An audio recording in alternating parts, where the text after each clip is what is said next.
Vie, quelle belle vie. Je me rappelle qui je suis.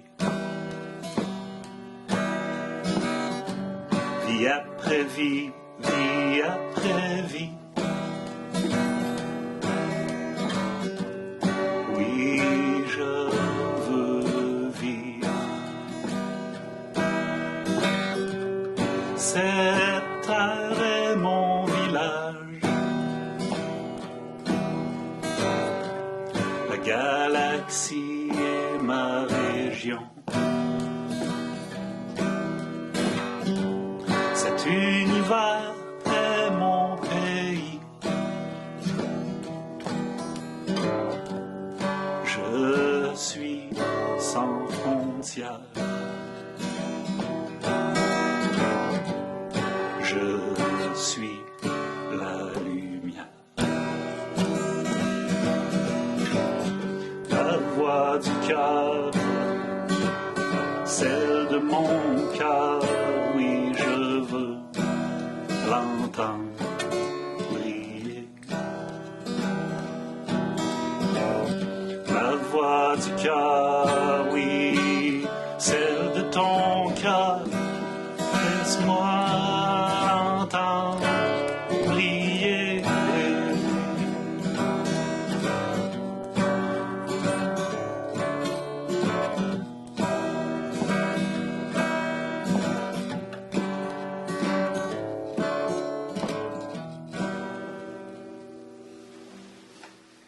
Bienvenue chez Coan. Merci beaucoup, Coan, de nous recevoir dans ta maison pour nous entretenir sur la vannerie.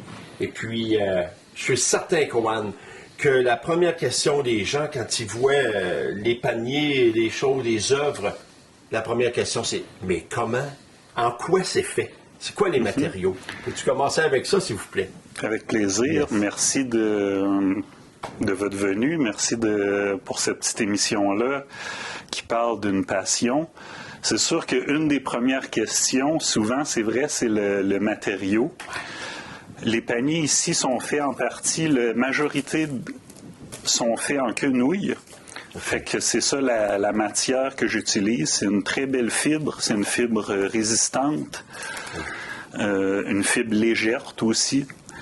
C'est une fibre qui était utilisée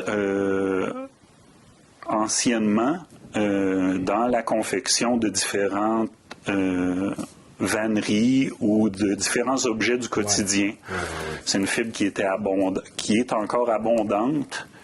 Puis, donc, ça fait que, en partie, je vais commencer avec cette fibre-là, qui est la quenouille. Puis après ça, j'ai trouvé une façon de l'agencer avec l'écorce de cèdre que je travaille pour qu'elle devienne des petites bandes, des fibres que je vais pouvoir utiliser après ça dans la confection des paniers. L'écorce de cèdre est une très belle fibre, une fibre solide, une fibre qui est abondante aussi. Pour me procurer l'écorce de cèdre, souvent je vais aller dans les scieries. Donc ici, il y a des gens qui coupent du bois, qui travaillent le cèdre, qui fabriquent des planches. Moi, j'y vais, puis je ramasse un produit qu'eux n'utilisent pas. Ça fait que c'est comme si je récupérais une partie de l'arbre, puis je la mets en valeur dans la création de différents objets. On voit des chapeaux, on voit des paniers, différents modèles de paniers, on voit même des cordes. Les chapeaux, là, t'en avais-tu l'an passé? Parce que moi, je te connais, c'est mon voisin. On se voit au marché à Saint-Adrien. C'est vrai. L'année dernière, je me suis concentré sur les paniers. Il faut choisir un peu notre... on ne peut pas tout faire, c'est ça. Ça fait qu'en choisissant un peu certains objets, puis là, je me concentre, puis j'essaie de les apporter à un beau fini, une belle finition. Peux-tu le prendre? Oui. C'est là. C'est léger, hein? Oui, effectivement. Et ça se porte de même? Oui, on pourrait l'essayer comme ça, celui-là. C'est pas parce que ça me fait pas bien, excuse-moi, quoi. C'est pas parce que ça me fait pas bien que c'est pas beau, d'accord? Moi, j'ai une petite tête dans toutes les sens du terme. Non, mais, hein, quand même. Le chapeau, Oui. sa caractéristique, une des caractéristiques en tant qu'artisan, Oui. le chapeau, c'est vraiment, comme tu disais, c'est une question de grosseur de tête. Chacun, on a des têtes différentes. C'est pour ça que je vais essayer de faire des modèles un peu différents. OK. Puis là, un chapeau comme lui que tu viens de toucher, il n'est pas finalisé, en fait. Ah, okay. Souvent, je vais faire une partie du travail, puis après ça, ben, je me rassis, puis là, je continue, puis je fais... Tu peaufines, là. Oui, il va y avoir plusieurs étapes avant qu'un chapeau comme ça, je puisse dire, OK, il est prêt à être vendu. OK. Donc, c'est ça. Puis lui, pour le moment, c'est juste la quenouille. Celui-là, chaque œuvre, présentement, ils sont tout le temps créés à partir de l'écorce de cèdre. Ah! OK. Je fais une sorte de structure un peu avec l'écorce de cèdre. Puis après ça, j'intègre la quenouille comme pour remplir la structure que je vais avoir faite. Cette fibre-là, une de ses qualités, c'est que je suis capable d'avoir assez long. Ah. Donc, ça, c'est du cèdre ou c'est de la quenouille? Ça, c'est le cèdre. OK. Donc, avec l'écorce de cèdre, un coup travaillé, ça, c'est... Il y a tout un travail avant que l'écorce devienne comme ça. Oui, l'œil mouillé, là. Ouais. Ça me permet d'avoir une longueur. Okay. La longueur d'une fibre, elle est importante dans la création d'un panier. Ben oui. Cette longueur-là, elle me permet, tu sais, de faire toute la structure de mon panier d'un bout à l'autre. Ouais. Après ça, avec des fibres qui sont un petit peu plus petites, qui sont quand même d'une belle longueur, ben là, je peux aller rentrer. Là, ça, c'est de la quenouille. Ça, c'est la quenouille ici. OK. Fait que la vannerie, souvent, c'est toujours un peu le même schéma. Okay. C'est toujours en dessous par-dessus, en dessous par-dessus, en dessous par-dessus, en dessous par-dessus, comme on ferait un tissage. Avec pour faire une étoffe de tissu ou un tapis. En dessous par-dessus, une petite bande qui va tout du long, puis un autre, puis un autre, puis un autre. Fait que quand on voit une œuvre comme ça, ben on peut imaginer toutes les bandes qui ont été passées. Ouais.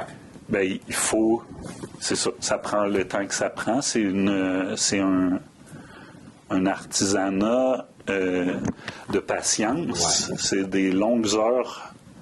C'est environ combien d'heures, en moyenne à peu près, là, pour, mettons, un panier terminé avec la casse, tout, là? Oui, je calcule à peu près en moyenne une vingtaine d'heures par œuvre. Je pense que je suis pas trop loin de la réalité. Il y a certaines œuvres qui vont se faire un peu plus rapidement, mais sinon, c'est ça. Ouais.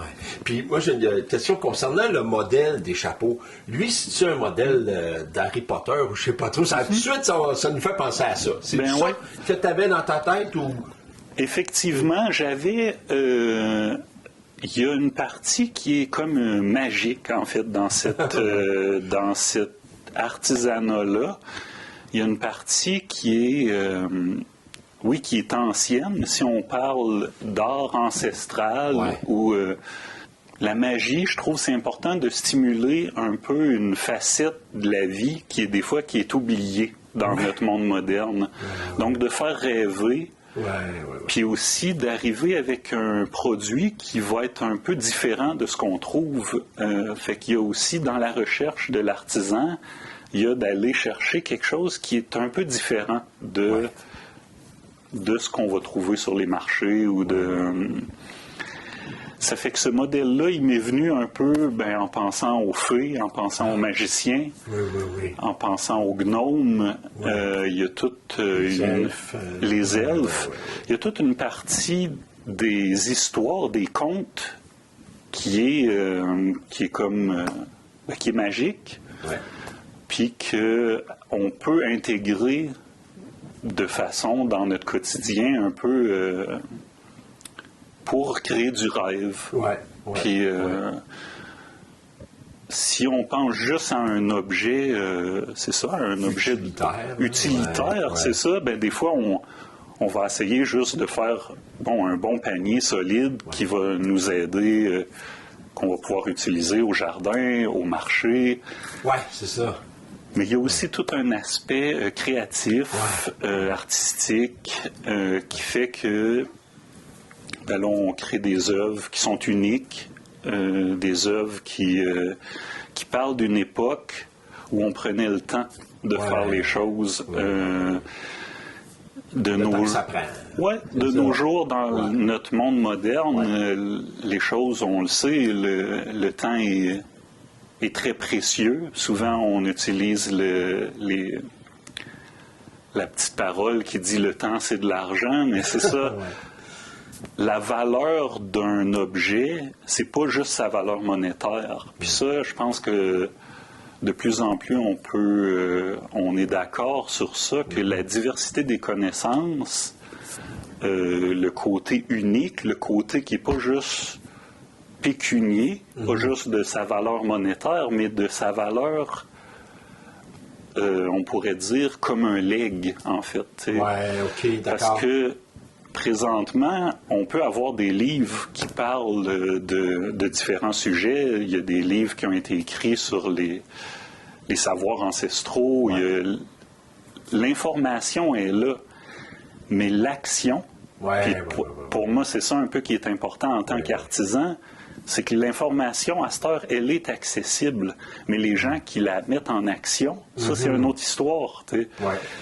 Puis pour la mettre en action, ben ça prend...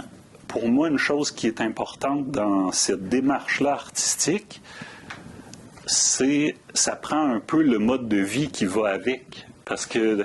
C'est vrai que ça a du sens. Mais trouver le temps de nos jours, si on veut se consacrer, si on veut se dédier à garder les connaissances ancestrales, ben, il faut y mettre le temps nécessaire.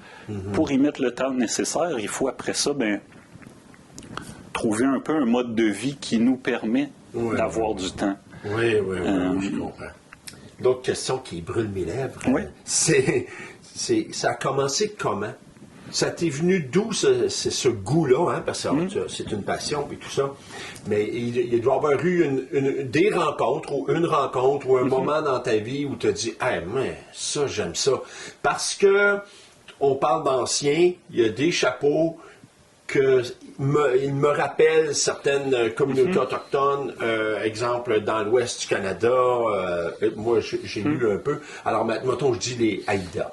Mais là, est-ce que tout ce beau travail que tu fais, ça vient d'où? C'est ça. Effectivement, c'est une bonne question d'aller à la source. Moi, ça m'est venu d'une façon un peu spéciale. Oui, c'est effectivement dans un voyage qui m'a mené en Colombie-Britannique. J'étais en Colombie-Britannique, sur l'île de Vancouver. J'étais en train de préparer des perches pour mon tipi. Ah, OK. Puis c'était mon lieu je voulais créer un petit lieu de vie en forêt. J'étais accueilli chez des amis. OK. Puis là, je montais ça, puis je travaillais les perches de tipi. Puis quand on fait les perches de tipi, on enlève les petites branches pour pas briser la toile. Puis on enlève aussi l'écorce. Puis quand je travaillais avec mon couteau, puis je tirais les bandes d'écorce, mais là, tout d'un coup, il est venu comme une sorte de mémoire. Moi, j'appelle ça un peu comme mais c'est comme si je m'étais rappelé des vies antérieures ou des connaissances ancestrales qui m'étaient revenues en travaillant avec la fibre, en travaillant avec la nature, en fait. Puis en tirant une bande d'écorce, là, j'ai vu, c'est vrai, tu sais, c'est vrai que je suis dans la région des peuples premiers, des Premières Nations, qui ont basé une grande partie de leur vie sur cet arbre-là, cet arbre magnifique qui est le cèdre. C'était des sculpteurs de canaux, c'était des sculpteurs de totems, des grands sculpteurs de masques, mais c'était aussi des grands artisans tresseurs. Ils tressaient des très beaux paniers, des très beaux chapeaux. À partir de là, moi, ma démarche artistique, elle est surtout autodidacte. Donc, un coup que j'ai eu le retour de la mémoire, après ça, c'était de travailler avec persévérance sur la pratique. Oui, en le fait. faire, là. Un œuvre, un autre œuvre, un autre œuvre. Je pourrais dire une petite tradition. J'ai été, c'est ça, dans ce temps-là, sur l'île de Vancouver, j'ai été en contact avec, effectivement, différentes nations autochtones, des peuples premiers. Ouais. Vu que je suis pas historien, puis que je m'avancerai pas trop sur les nations particulières, le nom des nations. Je veux surtout dire que dans les nations autochtones, il y avait une tradition de le premier chapeau qu'on fait, il faut l'offrir. Ah, OK, c'est bon. Moi, le premier chapeau que j'ai fait, j'avais de la misère à m'en départir parce que c'était comme il y avait un sentiment, une sorte d'attachement avec cette œuvre-là. Elle m'avait permis de commencer une passion, puis j'étais très attaché à ce chapeau-là. Quand je suis parti de Colombie-Britannique, j'ai dû le laisser. Puis pendant un bout de temps après, même, je dirais quelques années après, j'étais encore je l'aimais, ce chapeau-là. J'avais un attachement avec lui.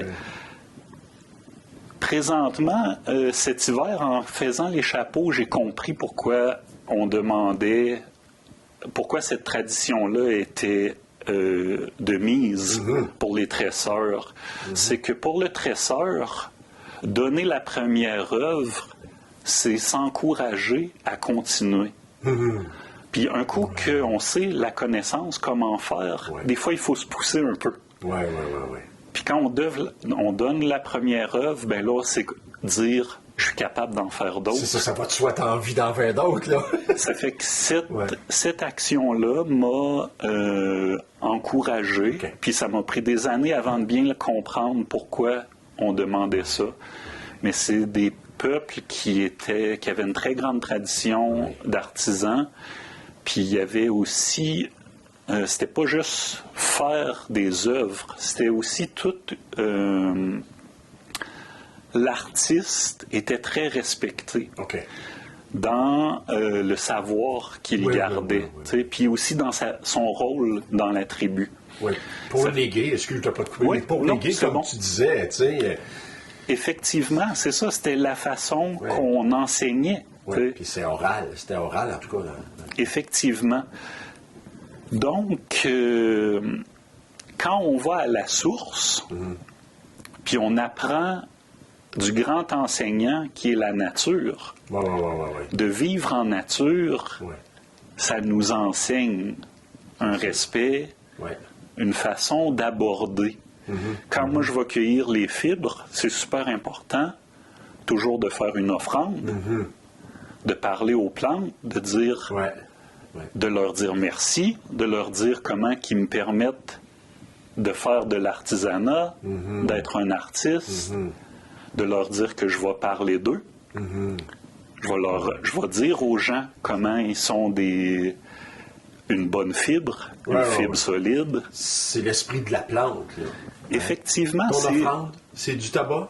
Souvent, je vais utiliser le tabac, oui. Je trouve que c'est une plante qui était utilisée par les Premières Nations, puis aussi qui a une sorte d'esprit qui est autour de lui. Donc, le respect de cette plante-là, le respect du tabac, n'en fait une offrande qui a une valeur. Si tu me permets, je vais expliquer aux gens pourquoi le tabac c'était si important ou c'est encore très important pour les Premières Nations ou même ceux qui ont à cœur les traditions des ancêtres. C'est que le tabac, quand on le fume dans notre pipe sacrée, emporte par la fumée nos prières dans le ciel rejoignent le grand esprit. Alors c'est pour ça que c'est un geste très important. D'en recevoir, c'est un honneur. D'en donner aussi. C'est beau que tu aies cette philosophie-là, spiritualité-là. Et puis, pour aller encore un petit peu plus pointu, dans les Premières Nations, est-ce qu'il y en a là-bas, en Colombie-Britannique, qui t'ont vu faire, qui t'ont conseillé vraiment... sais, puis t'ont dit c'est correct, continue, ou il n'y a pas eu vraiment de contact comme ça? Effectivement, j'ai eu cet honneur, ce privilège-là, en étant sur l'île de Vancouver, de rencontrer différents individus, différentes personnes qui étaient partie des Premières Nations. Tout ça pour dire que j'ai rencontré, oui, des gens qui font partie des Premières Nations, qui ont vu mon travail. J'ai été très heureux d'entendre des bons commentaires, de voir aussi, de nos jours, on parle beaucoup d'appropriation culturelle. J'allais le dire. Peut-être qu'on en parle un petit peu moins en Colombie-Britannique, mais avec toute réserve. Tout ça pour dire que moi, dans mon expérience, quand j'ai été là-bas, malgré mon anglais très cassé de canadien-français, j'ai pas senti... j'ai senti des regards d'approbation, des regards de sympathie. J'ai entendu des commentaires qui me faisaient chaud au cœur parce que ils reconnaissaient que ce qui est important, c'est pas tant si... c'est pas la race de quitter. Exactement, c'est pas une histoire de race. Présentement, on est dans une époque de notre planète en tant qu'humanité qui a besoin qu'il y ait des gens qui se lèvent et qui prennent la vocation de garder les savoirs, de transmettre les savoirs, mais surtout, je pense, premièrement, ça serait de montrer l'exemple, puis que ça soit... C'est pas une question de race, d'inspirer des gens, de dire, avec une connaissance simple, on peut créer de la magie, on peut créer, on peut encourager l'espoir. Un monde qui a besoin, de transformation. On le voit, on n'est pas obligé d'ouvrir la télé pour voir que dans notre monde moderne, il y a des choses qui ne seront pas viables éternellement. C'est ça. Mais ça, ce travail-là, les enfants de mes enfants vont pouvoir le faire. Absolument. Parce que tant qu'il va avoir la nature avec ses beautés, avec sa magie, avec sa sagesse, ben il y a des gens qui vont pouvoir faire ça. Quand des fois j'explique aux gens un peu le processus, j'aime ça dire c'est le premier outil de l'humain. Parce qu'avant, le chasseur, avec sa pierre puis son bâton ou sa lance, il y avait le cueilleur. Puis le cueilleur, ben après quelques années ou décennies de ramasser les choses dans ses mains, il s'est dit, c'est un peu limitant, tu sais. C'est ça. Ou de s'asseoir en dessous de l'arbre, ben, c'est un peu limitant.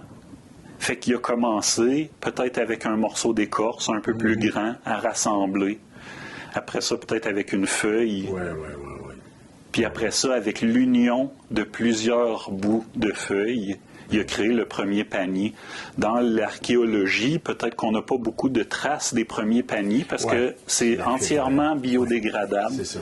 Ça fait qu'après quelques décennies, s'ils ne sont pas gardés dans des endroits secs, ben, ils vont disparaître, ils vont retourner à la nature. Alors, moi, je suis très heureux de savoir que des gens ont approuvé ton travail. C'est ça. Je suis heureux aussi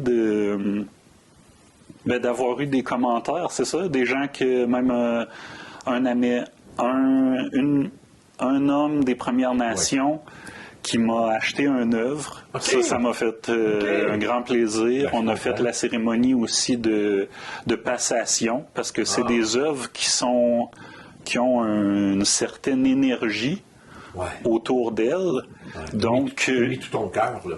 Oui, c'est ça. Une partie du cœur, une partie même qui est comme mystique un peu, les mains de l'artisan qui crée une œuvre qui après ça va être utilisée peut-être pendant des cérémonies ou différents événements. Donc, on a fait une sorte de cérémonie. Cet homme-là m'a enseigné la cérémonie de passation. Puis on a fait notre échange. Ouais, c'est beau, Puis, c'est des beaux enseignements, ça Oui, aussi. effectivement. OK. Puis là, tu es dans une période de création. Est-ce que dans tes projets qui s'en viennent de création, est-ce qu'il y a autre chose que des paniers et puis des chapeaux, ou tu t'en tiens à différentes formes de paniers, puis différentes formes de chapeaux? Je suis obligé de me restreindre un petit peu. Il y a quand même une... je veux créer des objets qui vont être... pour les offrir au marché du village ici. Oui, à Saint-Adrien. Donc, en voulant créer des objets qui vont être utilitaires, qui vont être... qui vont remplir une fonction, qui vont être...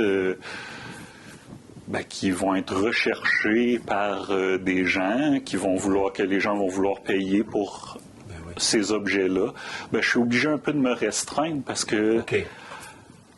qu'à chaque fois qu'on fait la démarche de créer une nouvelle œuvre ou de faire un peu, ça demande beaucoup de temps. Le temps de recherche est important dans ça fait qu'un coup j'ai des modèles un peu classiques que j'aime, là je vais faire je vais reproduire des modèles qui sont un peu similaires, mais tout le temps en ayant un peu des petites particularités. Je veux créer des œuvres uniques, mais je veux un peu me restreindre par défi un peu de créer un inventaire durant les mois d'hiver pour après ça l'offrir durant le marché durant l'été. Moi, c'est une passion, c'est aussi une vocation. Léguer aux générations futures des exemples de liberté, des exemples de choses qui sont durables dans le sens profond du terme. Ces choses-là pourront être faites pour l'éternité, sans faire de dommages. Pour moi, c'est très important. La cueillette, une cueillette réfléchie, une cueillette qui fait attention dans le respect, dans la limite de ce que la nature nous offre. C'est souvent la nature nous offre avec générosité, avec quantité. Mais il faut faire attention. Nos modes de vie présentement en tant qu'humains ont affecté les endroits sauvages, les lieux vraiment où il y a la vie sauvage. Pour moi, la vie sauvage, c'est quelque chose qui est à respecter, c'est quelque chose qui est précieux. Qui est très précieux. Ce que je souhaite léguer, entre guillemets, parce que c'est pas vraiment moi mais ce que je souhaite que les générations futures, la chance que moi j'ai eue, c'est ce que je leur souhaite, d'avoir la chance que moi j'ai eue pour plusieurs générations, d'avoir cette chance simple de... La vie est pleine de beauté. Moi, je l'ai reçue. Je souhaite que d'autres puissent en profiter. C'est un très beau message, Coan. Vraiment. C'est un gars de cœur, ça nous touche le cœur. Merci beaucoup encore. Merci beaucoup. Alors, mes chers amis, c'était très bien, n'est-ce pas?